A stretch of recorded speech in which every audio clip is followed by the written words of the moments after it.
கர்த்தர் நல்லவர், அவர் கிருபை என்றும் உள்ளது. எதிர்பார்க்கும் முடிவுகளை என் வாழ்வில் அளிப்பவரே, எதிர்பார்க்கும் முடிவுகளை என் வாழ்வில் அளிப்பவரே,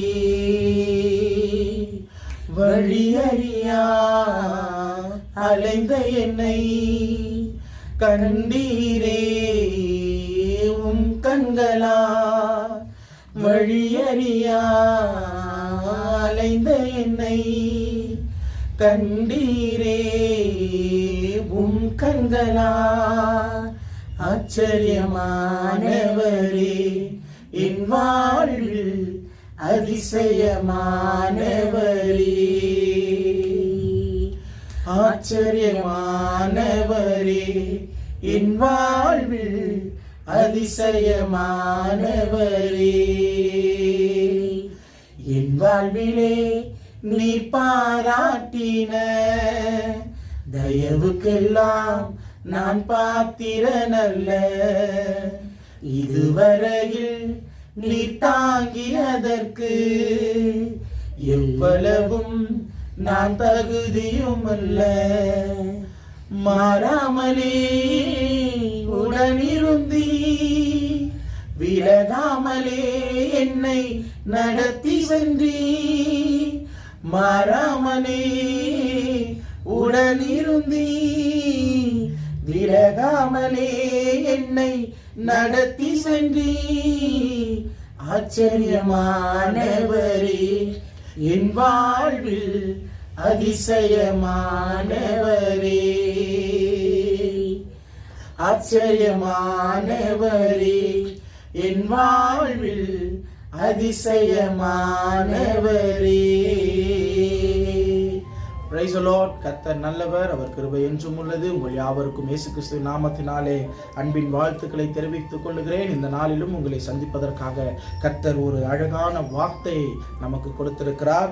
மத்தேயு 12ஆம் அதிகாரம் 33ஆம் வசனம். மரம் நல்லதென்றால் அதன் கனியும் நல்லதென்று சொல்லுங்கள், மரம் கெட்டதென்றால் அதன் கனியும் கெட்டதென்று சொல்லுங்கள், மரமானது அதன் கனிகளினால் அறியப்படும். ஆமென். ஆமென். மரமானது அதனுடைய கனிகளினால் அறியப்படும். நீங்களும் அப்படிதான். நீங்க நல்ல கனி என்பது உங்களுடைய தாய் தகப்பன், உங்களுடைய சந்ததி, நீங்கள் எந்த இடத்திலிருந்து வந்தீர்கள் என்று அந்த மரத்தினால் தான் உங்களுடைய கனி அறியப்பட்டிருக்கிறது. இன்னைக்கு பல பேர் பல பிரச்சனை, நான் இந்த சமூகத்தை சார்ந்தவர்கள், அந்த சமூகத்தை சார்ந்தவர்கள், அந்த மரத்தை குறித்து நான் சொல்லல, நான் நல்ல மரத்தை குறித்து சொல்லுவேன். ஹல்லேலூயா.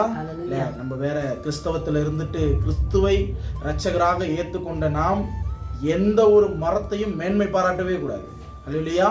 மனிதர்களாக பிறந்த எல்லாரும் கிறிஸ்துவினால் அபிஷேகம் பண்ணப்பட்டிருக்கிறார்கள் என்று வேதம் சொல்லுகிறது. மாம்சமான யாவர் மேலும் அவருடைய ஆவியை ஊற்றி இருக்கிறார். வெறும் கிறிஸ்துவை அறிந்தவர்களுக்கு மாத்திரமல்ல, என் வேதத்துல கிறிஸ்துவை அறியாதவர்களுக்கு கூட தேவன் விடுதலை கொடுத்திருக்கிறார். ஹல்லேலூயா. அப்ப இன்றைக்கு நாம பார்க்கக்கூடிய இந்த வசனம் மத்தேயு எழுதின சுவிசேஷம் 12ஆம் அதிகாரம் 33ஆம் வசனம். மரம் நல்லது என்றால் அதில் கனியும் நல்லது என்று சொல்லுங்கள். ஹல்லேலூயா. மரம் நல்லதுன்னா கனி. ஒருவேளை நீங்க கிறிஸ்துவுக்குள்ளாக நல்லவர்களாக இருந்தால் நீங்கள் உங்களுக்கு பிறகு உங்களுக்கு அடுத்தது வந்த சந்ததியும் நல்ல சந்ததி என்று இந்த உலகம் சொல்லும். ஹல்லேலூயா. அதே போல் மரம் கெட்டதென்றால் அதன் கனியும் கெட்டது என்று சொல்லுங்கள். இன்றைக்கு எத்தனையோ பிள்ளைகள் தவறு செய்யாமையே தன்னுடைய அப்பா அம்மாவுடைய பேரை தலையில சுமந்து கெட்ட பேர் எடுத்திருக்கிறாங்க. நமக்கு எல்லாருக்கும் தெரியும். அவர்கள் நல்லவர்களாகவே பயணிக்க வேண்டும் என்று ஆசைப்பட்டு கூட உன் தகப்பன் இந்த வழியில தான் இருந்திருக்கான், உன் தகப்பன் குடிக்காரன், உன் தகப்பன் கொலைக்காரன், உங்க அம்மா பொய் பேசுறவ, உங்க அம்மா சரியா வீட்டுக்கு அடங்காதவ, ஊதாரின்னு சொல்ற பேர்களை இன்றைக்கு ஒரு மகளையோ ஒரு மகனையோ திருமணம் முடித்த பிள்ளைகள்லாம் என்ன சொல்றாங்க, உங்க அம்மா சரியில்லை, நீயும் அப்படிதான் இருப்ப, உங்க அப்பா குடிகாரா இருந்தார், அதனால நீயும் இப்ப இப்படிதான் குடிப்ப அப்படின்னு சொல்லி கணவன் மனைவிக்குள்ள இருக்கிற போராட்டமே அவர்களை குறித்துதான் அல்ல, முந்தைய சந்ததியினதாக. அதனாலதான் ஆண்டவர் சொல்றார், மரம் நல்லதென்றால் அதன் கனி நிச்சயமாக நல்லது என்று சொல்லுங்கள். ஹல்லேலூயா. மரத்துக்கு மாத்திரம் தாங்க, மனுஷனுக்கு இந்த ஆசீர்வாதம் கிடையவே கிடையாது. நீங்க யோசிச்சு பார்க்கலாம். நல்லா பாருங்க, ஒரு நல்ல ஒரு இனிப்பான மாம்பழம் சாப்பிட்றோன்னு வைங்களேன், அதோடைய விதையை நீங்க விதைச்சிங்கன்னா அது ஒரு 5 வருடம் கழித்து 10 வருடம் கழித்து என்ன நீங்க சுவையில சாப்பிட்டீங்களோ அதையே கொடுத்துரும். இல்ல புளிப்பு சுவையான ஒரு மாம் விதையை நீங்க போட்டீங்கன்னா கூட அது அதே புளிப்பு சுவையை தான் கொடுக்கும் அது காய்க்கும் போது. அல்லேலூயா. ஆனா அந்த மனுஷன் கிட்ட இருந்து வர விதை இருக்கு பாருங்க, அந்த பிள்ளை நல்லதா கெட்டதான்னு கண்டுபிடிக்கிறதுக்கே பல வருடம் ஆகும். அல்லேலூயா. ஏன்னா ஒரே தாயின் வயிற்றுல இருந்து பிறக்கிற நல்ல பிள்ளைகளும் இருக்கு, ஒரே தாயின் வயிற்றுல இருந்து பிறக்கிற கெட்ட பிள்ளைகளும் இருக்கு. அப்ப எவ்வளவு ஒரு போராட்டம் பாருங்களேன் அந்த மனுஷ வாழ்க்கையில. அந்த நல்ல பிள்ளைகள்லாம் விட்டுருங்க, அதெல்லாம் நீதிமானா வச்சுக்கும். ஆனா அந்த கெட்ட பிள்ளைகளா இருக்கு பாருங்க, அதெல்லாம் திருந்தணும் தான் தேவன் நம்மளுக்காக வந்திருக்காரு. அல்லேலூயா. அப்ப நான் நிச்சயமா நான் ஒண்ணு சொல்லுவேன், நம்மளுடைய மரம் நல்ல மரம், நம்மளுக்கு விசுவாசம் இருக்கும். என் தாயின் தகப்பனையும் கனம் பண்ணுன்னு எப்படி கட்டளையில சொல்லப்பட்டிருக்கோ, நீங்களும் உங்க தாயின் தகப்பனையும் கனம் பண்ணுங்க. அது நிச்சயமா நல்ல மரம். அல்லேலூயா. அந்த மரத்தை நீங்க கனம் பண்ணும்போது உங்களுடைய கனி நிச்சயமாக கிறிஸ்துவுக்குள்ளாக மதுரமாக இருக்கும். அவர் நிச்சயமா மாறாக உங்க கரத்துல கொடுக்கவே மாட்டாரு. அல்லேலூயா. ஏன்னா மரமானது அதன் கனியினால் அறியப்படும். நீங்க கொடுக்கிற அன்பு, நீங்க கொடுக்கிற பாசம், நீங்க கொடுக்கிற அரவணைப்பு இந்த உலகத்துல கிறிஸ்துவை அறியாதவர்களுக்கு எப்படி தெரியுமா இருக்கணும்? நல்ல வளர்த்திருக்கிறாங்கன்னு சொல்லுவாங்க பாத்தீங்களா? Price the Lord. அந்த மாதிரி ஒரு வார்த்தை தாய் தகப்பன் காதுல விழுந்தா அது மிகப்பெரிய ஆசீர்வாதம் அநேக சான்றோர்கள் சொல்லி இருக்கிறாங்க. ஆனா கிறிஸ்துவும் அதான சொல்றாரு, தாயும் தகப்பனையும் கனம் பண்ணு, நல்ல கனிகொடா மரங்கள் எல்லாம் வெட்டுண்டு அக்கினியில் போடப்படும், கோடாரி வேர்களுக்கு அருகே வைக்கப்பட்டு இருக்கிறது என்பதை நாம் இந்த காலத்திலே மறந்து செல்லக்கூடாது. அல்லேலூயா. அது எனக்காக இருக்கட்டும், என் குடும்பத்துக்காக இருக்கட்டும், உங்களுக்காக இருக்கட்டும், இது கேட்கிற யாராக இருந்தாலும் நல்ல கனி கொடாத மரத்தின் அடியில் வேர் பக்கத்துல ஒரு கோடாரி இருக்கு. அல்லேலூயா. அந்த கோடாரி என் வேரை வெட்டுவதாக இருந்தாலும் இல்லை என் கனிகளை பறிப்பதாக இருந்தாலும் அது என் தேவனுடைய சித்தத்தின்படிதான். அதனால கனியை பறிக்கணும்னா மரம் நிலைக்கும், இல்ல அந்த கனி இல்ல அப்படின்னு சொன்னா அந்த கோடாரி அந்த வேர்களை வெட்ட தாமதிக்காது, அது சீக்கிரத்துல வெட்டும். ஆனா கர்த்தர் பாருங்களேன், நம்மளுக்கு வெட்டுவதற்கு அதிகாரம் கொடுக்கவே இல்லை. அல்லேலூயா. அவர் எந்த ஒரு போராட்டத்திலையும் நம்மளை ஒப்பு கொடுக்கவே இல்லை. நான் உனக்கு நேரத்தை கொடுக்கிறேன், உங்ககிட்ட இருந்து நல்ல கனியை வரும் கர்த்தர் எதிர்பார்க்கிறாங்க. நாங்க இன்றைக்கு விசுவாசிக்கிறோம், நல்ல கனி கொடுக்கிற மரங்களுடைய காதுகள்ல அந்த வார்த்தைகள் விடும். அல்லேலூயா. ஒருவேளை இல்ல என் வாழ்க்கையில நான் நல்ல கனியை கொடுக்க முடியலனாலும் இதற்கு மேல நல்ல கனி கொடுக்கிறவர்களாக கர்த்தர் உங்களை நிச்சயமாக மாற்றுவார். நாங்கள் விசுவாசிக்கிறோம், நீங்களும் விசுவாசிங்க. விசுவாசித்தால் தேவனுடைய மகிமையை நிச்சயமாக காண்பார்கள். அல்லேலூயா. பெதஸ்தா குளம் ஒண்ணுதான், வியாதியஸ்தன் அந்த இடத்துல படுத்திருக்கிறான், கூட்டிட்டு போய் விடுறதுக்கு ஆள் இல்ல. Price the Lord. பெதஸ்தா குளம் ஒண்ணுதான். ஒவ்வொரு ஓய்வு நாளும் தேவதூதர்கள் அந்த குளத்தை கலக்கி விட்டுட்டு போயிருவாங்க. ஆனா அவனுக்கு இருக்கிற விசுவாசம் பாருங்களேன், அந்த குளத்துல இறங்குனா நான் விடுதலை ஆயிடும். தேவன் அந்த வழியா நடந்து வராரு. கர்த்தராகிய இயேசு கிறிஸ்து அவங்க கிட்ட கேட்கிறாரு, நீ ஏன்பா இங்க இருக்கிற? நான் இங்கதான் இருக்கிறேன், நீ ஏன் இறங்கல? என்னை கூட்டிட்டு போறதுக்கு கூட ஆள் இல்ல. Price the Lord. 38 வருஷம் படுக்கையா இருந்தவன், கூட்டிட்டு போக ஆள் இல்ல. இன்றைக்கு அவிசுவாசத்தோட இருக்கிற ஒரு சிலர் கேட்டுக்கொண்டு இருந்தீங்கன்னா கூட அவங்களுக்கான வார்த்தைகள் நல்லா கவனமா கேட்டுக்கொள்ளுங்க. பெதஸ்தா குளத்துல இறங்குனா விடுதலை அப்படின்ற விசுவாசம் மாத்திரம்தான் அந்த முடவனோட காதுகள்ல கேட்டிருக்கு. அவன் இது வரைக்கும் பார்த்திருக்கான். ஆனா இயேசு கேட்டாரு, அதுல இறங்குனா நீ விடுதலை ஆயிடுவான்னு கேட்டாரு. அவன் என்ன சொன்னான்? அதுல இறங்குனா நான் விடுதலை ஆயிடுவேன். ஒண்ணு கவனம், உங்களுக்கு முன்னாடி எவ்வளவு பெரிய அக்கினி அபிஷேகமாக இறங்குனா விடுதலை ஆயிருவீங்கன்னு சொல்ற குளமே இருந்தாலும் சரி, அந்த முடவன் அந்த குளத்துல இறங்காமையே அவன் விடுதலை ஆயிருந்தான். அல்லேலூயா.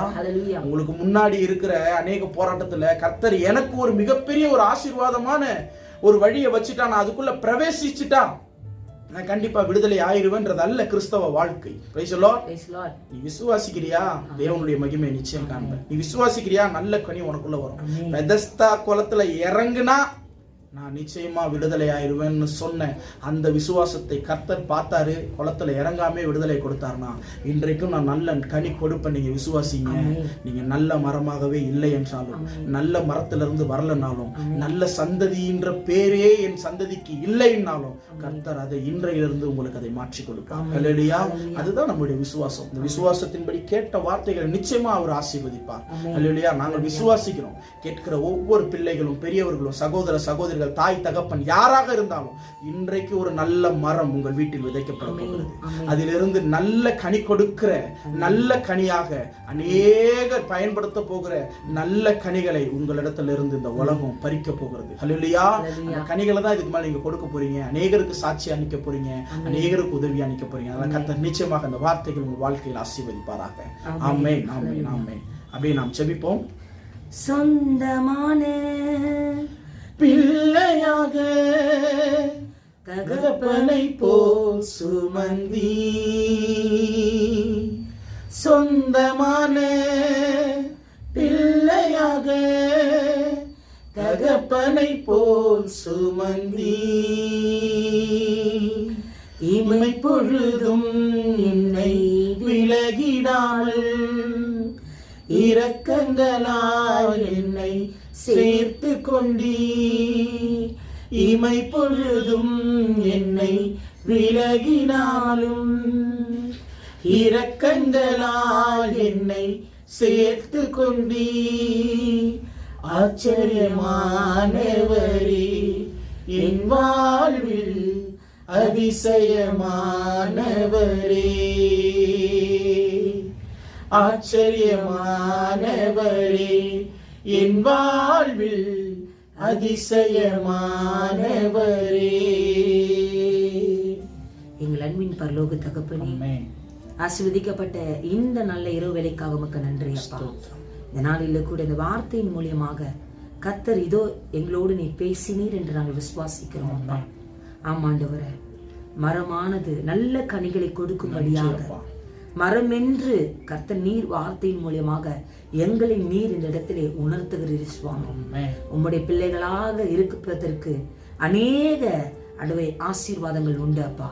நல்ல மரங்களாக கனி கொடுக்க ஆண்டவரே, ஆசீர்வாதமாய் வாழ்வதற்கு நீர் எவைகளையெல்லாம் இந்த வேதத்தில் நீ சொல்லப்பட்டு இருக்கிறதோ அத்தனை காரியங்களும் அது எங்களுக்கென்று நாங்கள் உரிமையாக்கி கொண்டு இந்த பூமியில நாங்கள் வாழும் பொழுது அநேகருக்கு பிரோஜனமான மரங்களாக, கனி கொடுக்கிற மரங்களாக, அநேகருக்கு ஆசீர்வாதமான மரங்களாக, அநேக பேருடைய வாழ்க்கைக்கு நாங்கள் சாட்சி உள்ள ஒரு வாழ்க்கையாக வாழும்படியாக இன்றைக்கு இந்த வேதத்தை நீர் எங்களுக்கு உணர்த்திருக்கிறேன் என்பதை நாங்கள் விசுவாசிக்கிறோம் அப்பா. நம்முடைய கரங்களில் நாங்கள் ஒப்புவிக்கிறோம் அப்பா. இந்த வார்த்தை கேட்கிற ஒவ்வொருடைய வாழ்க்கையிலும் கர்த்தர் நிச்சயமாய் நீர் உணர்த்துவீர் என்று நாங்கள் விசுவாசிக்கிறோம் ஆண்டவரே. நாங்கள் விசுவாசிக்கிறோம் அப்பா. ஆமாண்டவரே, நாங்கள் விசுவாசிக்கிறதை போல இன்றைக்கு கேட்கப்படுகிற ஒவ்வொருவரும் அதை இருக பிடித்து கொண்டு அப்பா நாங்களும் நன்றாய் கனி கொடுக்கிற மரங்களாக, சந்ததிகளாக, குடும்பமாக கர்த்தருக்குள்ளாக நாங்கள் நிலை நிற்கிற ஒரு கிருபை நீர் கொடுப்பீர் என்று நாங்கள் விசுவாசிக்கிறோம் அப்பா. உம்முடைய பிள்ளைகள் என்பதற்கு அநேக சாட்சிகள் உண்டாண்டவரே. அந்த சாட்சி உள்ள வாழ்க்கையை வாழத்தக்கதான கிருபையை கர்த்தர் இந்த நாளிலே அந்த அபிஷேகத்தை கர்த்தர் நீர் எங்கள் மீது வசிக்க பண்ணும்படியாய் செபிக்கிறேன் அப்பா. கேட்க ஒவ்வொருவருக்கும் அந்த கிருபையை கர்த்தர் கட்டளையிடும்படியாய் செபிக்கிறேன் ஆண்டவரே. கேட்கிற யாவரும் அதை பெற்றுக்கொள்ளட்டும் அப்பா. இந்த வார்த்தைக்கு நேராக, இந்த வசனத்திற்கு நேராக, இந்த ஜெபத்திற்கு நேராக, இந்த பாடலுக்கு நேராக கர்த்தர் அவருடைய இருதயத்தையும் செவியும் திறக்கும்படியாய் ஜெபிக்கிறோம் அப்பா.